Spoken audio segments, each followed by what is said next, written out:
Billionaire Mark Cuban just went on a number of news networks and gave an amazing argument in favor of Vice President Kamala Harris, and he torched Donald Trump and his insane policies. You know, Mark Cuban has become one of Kamala Harris's most effective surrogates. He's so good at defending her record, and advocating for her. So I have some clips from these interviews to show you. We'll talk about them a little bit, but let's just take a look, shall we? So here's the first clip I want to show you. It's Mark Cuban talking about how impressive Vice President Kamala Harris's campaign has been, and I think he says it really well. Let's just take a look. I think what a lot of business people don't get, I look at the Harris campaign as a company, and Kamala is the CEO, right? She's had, what, 45 days, 60 days to build an entire organization. And you look at the results. She went from negative favorability ratings. She went from recognition being relatively low. She went from being way behind in every single poll you looked at.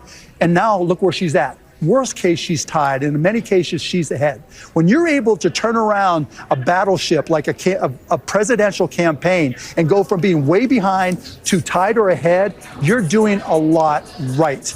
And on the flip side, if you had what seemed like an insurmountable lead, and now you've given up that entire lead to another CEO, you're getting fired. Right? So I think that's the beautiful part of looking at what she's doing. She's run her campaign like a CEO. She's had success. And when I go to talk to business people, that's what I tell them. She's actually running her organization like a CEO. And that's the evidence that you need to know that she'll be a great leader, that she understands business, that she understands organizations, and she'll be a friend and partner to business across the board. What an amazing argument. Like, really well said by Mark Cuban. This is why I say he's been such an effective surrogate and continues to be such an effective surrogate, because Mark Cuban's role in the Harris campaign is not to be a political policy analyst, right? He's not tasked with looking at things from a political lens. He's a business owner. He's a business person. He's an entrepreneur. His job is to convince the business industry and other people who are focused on business that Kamala Harris is the right person for the job. And that's what he's doing here, putting the politics in the business framing. He is like a masterclass, truly a masterclass in communication that Mark Cuban just put on there. And overall, his point is right. Like, let's just take a look at some of the raw numbers, right? Unjustly, prior to this moment, Kamala Harris had a low approval rating in the averages, right? She had a 36.3% approval rating, 53.7% disapproval rating prior to this moment in November of 2023. This is the exact moment we're looking at right here. And now Kamala Harris's approval rating is 45.2, disapprove is 47.8, just 2.6 points difference. That turnaround that Kamala Harris and her campaign have been able to do in the past 45, 60 days is nothing short of remarkable. It is so impressive what the Harris campaign has been able to do. And if that doesn't scream effective leader and effective manager, then I don't know what will. This campaign is showing that Kamala Harris would be a great president, and the fact that Mark Cuban is making that point on live TV and also making that point to other business leaders is not only helpful for the campaign, but he's also just right. He's right. Absolutely love that argument from Mark Cuban. And I love that he's going on these different networks and making these arguments to a live audience as well. Now, Mark Cuban also went on Fox News for another interview he did. And let's just take a look at what he had to say here about Donald Trump's policies. He torched Trump here and gave a really good analysis. Let's take a look. Mark, you argue that, and it's always good to have you, you argue that Donald Trump's are particularly, I think you used the word insane. What did you mean by that? Yep. Well, first of all, strategic tariffs aren't bad. So if a company's trying to dump, or a country's trying to dump in the United States and we have a manufacturer there, tariff them, that's great. But across the board tariffs, 10 or 20% is just inflationary. It's a tax on the American consumer. But to make matters even worse, and what's truly insane, when you threaten a legendary company like John Deere with a 200% tariff if they move, but only a 10 or 20% tariff on China, what you're doing is you're making it easy for the Chinese competitors to take business away from John Deere. That is the definition of insane. A lot of your business colleagues say the definition of insane is supporting Kamala Harris, yet you do. You're a smart, savvy businessman. You came from nothing to be a multi-billionaire, so you're pretty good at what you do. What do you see in her that you don't see in Donald Trump? I think she's thorough. If you look at Donald, right, when he talks about his policies, they're very impetuous, they're impulsive, they're set to match whatever's happening at a rally.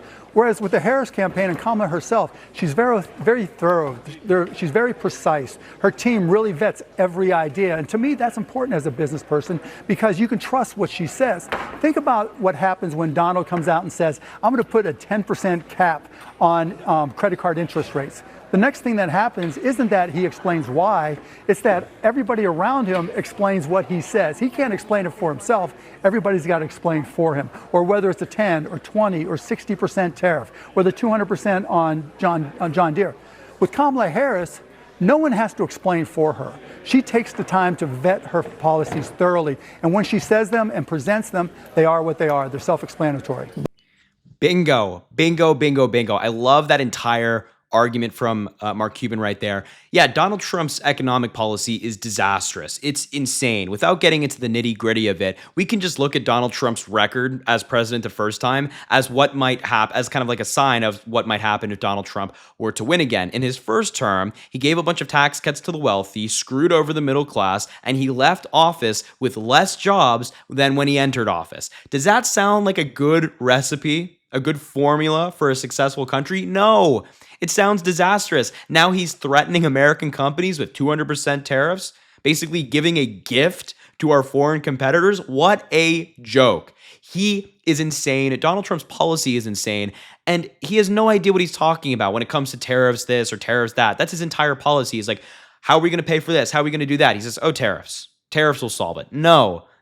No, that is a lack of understanding of economics. I don't think that Donald Trump genuinely could pass an Econ 101 class in college or high school. I don't think he could because he doesn't know what he's talking about and he can't even reiterate the policy to us. You ask him to explain what a tariff is, he has no idea. I mean, we've seen the clips of him fumbling over these answers and being confronted by journalists on these policies, and he looks like a deer in the headlights. No idea where he is, no idea what's going on, no idea what he's even talking about. Donald Trump doesn't even know his own policy. He's paying some fancy group in DC to write an agenda for him to put it on his website because Donald Trump doesn't care about the policy. He doesn't care about making people's lives better. He's using his run for the presidency as a guise so that he can get into office and pardon himself so he doesn't spend the rest of his life in jail. That's what Donald Trump's doing here. That's why part of the reason, at least, as to why he can't tell us what his policy is. He doesn't know.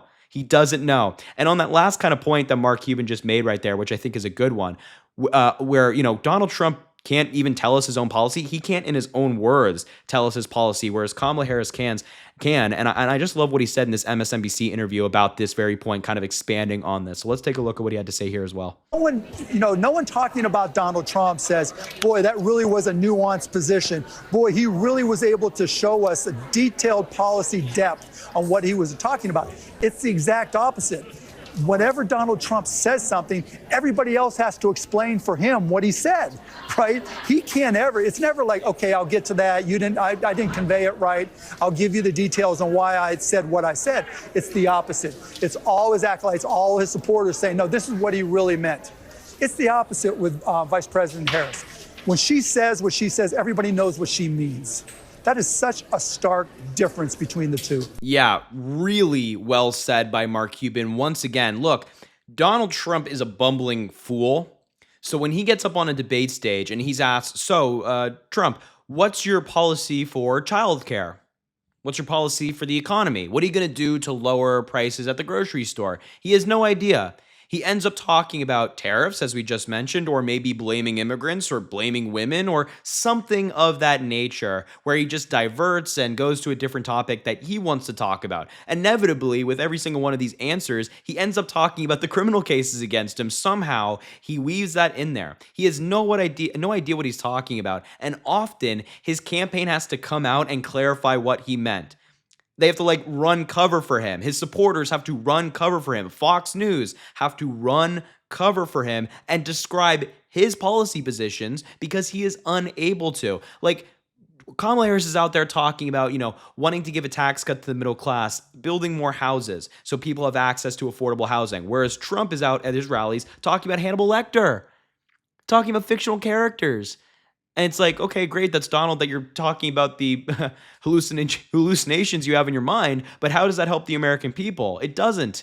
Trump is out there talking about fictional characters and boats sinking, and Kamala Harris is out there talking about policy. And that point that Mark Cuban just made is spot on. So once again, an amazing couple of interviews from Mark Cuban today. He's actually in Pittsburgh, Pennsylvania, making the pitch for Kamala Harris, kind of on the campaign trail for her campaign, which is great. I'm so thankful for him. As I mentioned, he has become an amazing supporter for the Harris campaign. So great stuff as always from Mark Cuban. Just wanted to show you these clips a little bit, but I will wrap up the video there. Thank you so much for watching. I appreciate you being here. Make sure to subscribe down below. It goes an incredibly long way. I really appreciate it. Also drop a like on the video and comment. Let me know what you think about all of this stuff. And as I always say, I greatly appreciate you, and I hope you have an amazing rest of your day.